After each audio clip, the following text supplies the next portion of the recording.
자, 안녕하세요 여러분, 필빠입니다. 드디어 정리 영상 마지막 3부입니다.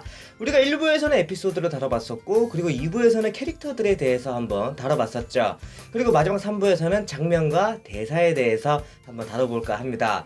오늘은 준비된 내용이 굉장히 많으니까 바로 시작하도록 하겠습니다. 자, 그럼 지금 바로 시작할게요.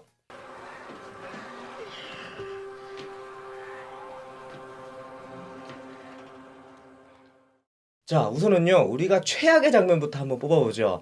저 같은 경우는 두 가지 장면이 바로 기억이 납니다. 바로 사슴씬이 있었고, 그 다음 UFO씬이 있었죠.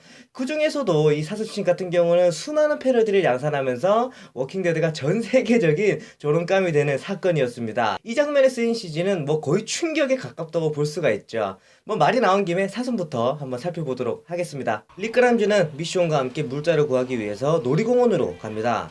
근데 좀비를 퇴치하던 중에 릭은 사슴을 발견하게 되고 미션을 위해서 사슴을 잡으려고 하다가 높은 곳에서 떨어지게 되죠.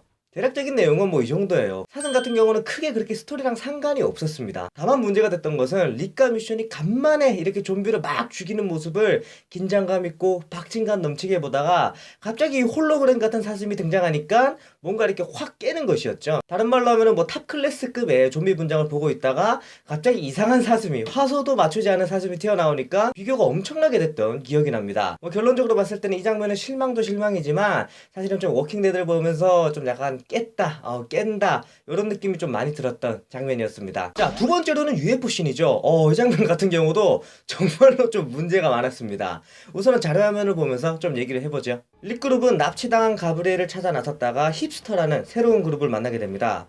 그러면서 함께 내간에게 대항하자, 이런 제안을 하게 됐고 살얼음판 동맹이 맺어졌던 에피소드죠. 그런데 문제는 여기서부터 시작이 됩니다.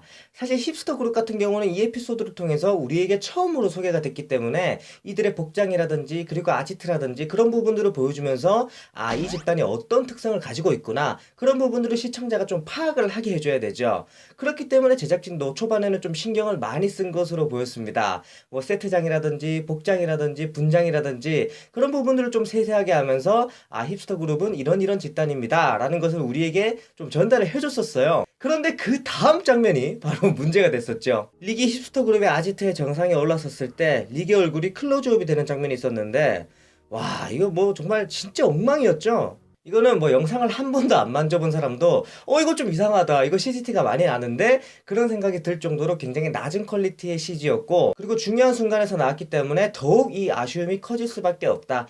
우리가 좀 요렇게 정리를 할 수 있습니다.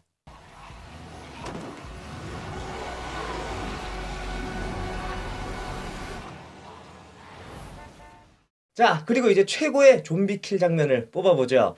여러분들은 어떤 장면이 기억나시나요? 저 같은 경우는 9화에 이 와이어를 이용해서 좀비를 완전히 대학살했던 그 장면이 기억이 납니다. 뭐 이 장면 같은 경우는 워킹데드 역대 최다 좀비 킬 기록을 세웠던 장면이기도 하죠. 릭그룹은 킹덤 마을에서 돌아오는 길에 다이너마이트를 발견하게 됩니다. 내간에게 대항하기 위해서는 이 폭탄이 꼭 필요하기 때문에 어떤 수를 써서라도 가져가려고 하죠. 하지만 좀비가 대규모로 튀어나오면서 그룹은 위기에 빠졌고 릭과 미션은 순간에 기지를 발휘해서 좀비 대학살 장면을 연출하게 됩니다.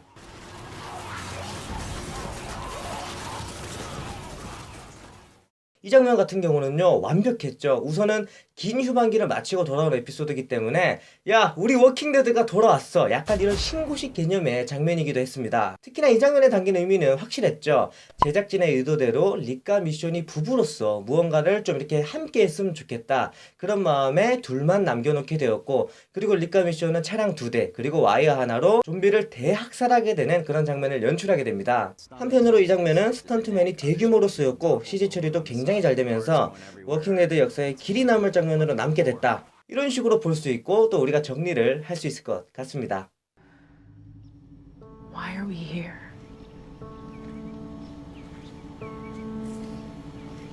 For this. 자, 그리고 그 다음으로는요, 최고의 명장면을 한번 뽑아보죠.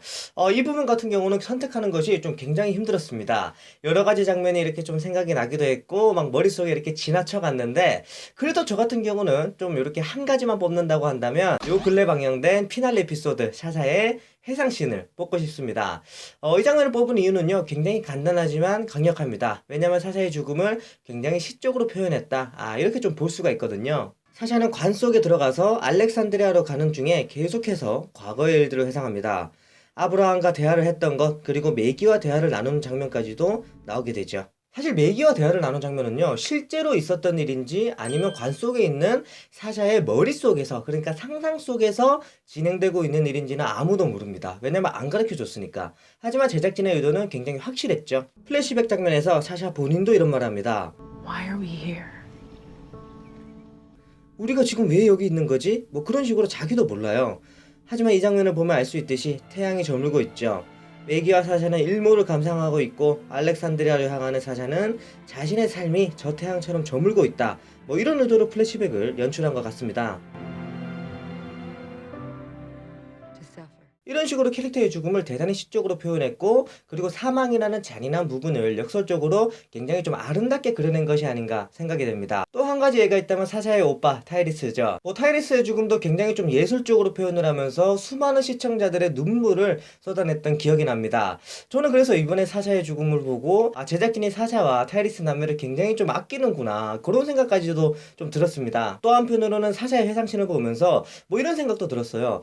내가 드라마를 보면서 이렇게까지 좀 전율이 돋았던 적이 대체 언제일까? 뭐 그런 생각이 들 정도로 좀 경외감까지도 들었습니다. 요 근래 본 드라마 중에서 가장 연출이 잘 된 장면이다, 이렇게까지도 볼 수 있을 것 같고, 또 제작진 입장에서는 사샤에게 최고의 존중을 담아서 연출을 좀 해준 것이 아닌가, 그렇게 좀 정리를 할 수 있을 것 같습니다. Maybe not today, maybe not tomorrow. But nothing is gonna change that nothing. 자, 그리고 마지막으로 최고의 명대사를 한번 뽑아보도록 하겠습니다. 이 부분도 굉장히 좀 힘들었어요. 저 같은 경우는 좀 여러 가지 장면이 생각이 나긴 했는데, 특히나 좀 그 장면이 생각났습니다. 리기 킹덤 마을에 가서 이즈키엘 왕에게 동화 이야기를 해주면서 이렇게 설득하던 장면이 있었죠. 저는 그게 굉장히 좀 가슴 깊이 이렇게 남더라고요. 그래서 그 장면을 좀 뽑을까 그렇게 생각을 했었는데, 가만히 생각해보니까 그거는 스피치지 대사가 아니더라고요. 그래서 다른 거를 뭘 뽑을까 이렇게 곰곰이 좀 생각을 해보다가 딱 한 가지를 골랐습니다. 바로 리기 했던 대사죠. 오늘도 내일도 아니지만 나는 언젠가 너를 죽일 것이다. 그 대사를 저는 시즌7의 최고 명대사로 뽑고 싶습니다. 리크라임즈는 네간에게 처음 잡혔을 때 겁을 굉장히 먹은 상태였지만, 그럼에도 불구하고 자기가 하고 싶은 말을 다 하게 되죠. Not today. Not tomorrow. But I'm gonna kill you. 중요한 것이 있다면 이때 네간은 신경도 안 쓴다는 듯이 콧방울을 낍니다. 근데 16화에서 리그는 네간에게 똑같은 말을 해줘요. Maybe not today, maybe not tomorrow. But nothing is gonna change that nothing. 근데 이때는 상황이 바뀌었죠. 1화와 다르게 네간은 굉장히 부들부들 떨면서 그래, 내가 너의 아들을 죽여버리겠다, 뭐 그런 식으로 냉정을 잃은 듯한 모습을 보입니다. 대사도 그렇고 장면도 그렇고 좀 여러모로 의미가 깊죠. 1화 같은 경우는 릭이 뭣도 모르고 나는 너를 죽여버릴 거야, 그런 식으로 좀 얘기를 한 면이 있습니다. 근데 16화 같은 경우는요, 이제 릭이 좀 눈이 돌아가 있어요. 이판사판이다, 너 죽고 나 죽자, 그런 부분이죠. 뭐 결론적으로 봤을 때는 릭도 이런 생각을 하는 거죠. 내가 이때까지는 좀 계속해서 너에게 당해왔지만 연합도 했고 무기도 좀 모았으니까 너에게 정말 작은 위협이라도 입힐 수 있다, 그런 식으로 한 사람의 생각이 점차점차 차츰차츰 이렇게 변해갔다, 그렇게 볼 수가 있습니다. 그런 의미에서 봤을 때 이 대사는 단순 한 장면뿐만이 아니라 워킹데드 시즌7을 전체적으로 봤을 때도 굉장히 좀 의미가 있고, 또 우리에게도 희망으로 다가왔던 대사가 아니었나 생각이 됩니다. 이 대사를 통해서 시즌8에서 릭그룹이 네간에게 엄청난 반격을 가하는 좀 그림을 그리면서 우리가 좀 요번에 시즌7을 마무리할 수 있었던 것 같습니다. 자, 여기까지 총 3개 영상을 통해서 시즌7을 전체적으로 한번 둘러봤습니다. 1부에서는 에피소드를 봤었고, 그리고 2부에서는 캐릭터들을 봤었고, 그리고 이번 영상 3부에서는 대사와 장면들을 이렇게 한번 봤었죠. 그래서 이런 영상들을 통해서 여러분들께서 시즌 7이 끝난 아쉬움을 달랠 수 있길 바라고 있습니다. 저는 앞으로도 재미난 워킹데드 컨텐츠로 찾아뵐 테니까 더 기대해 주시면 감사하겠습니다. 자, 저는 지금까지 필빠였습니다. 안녕!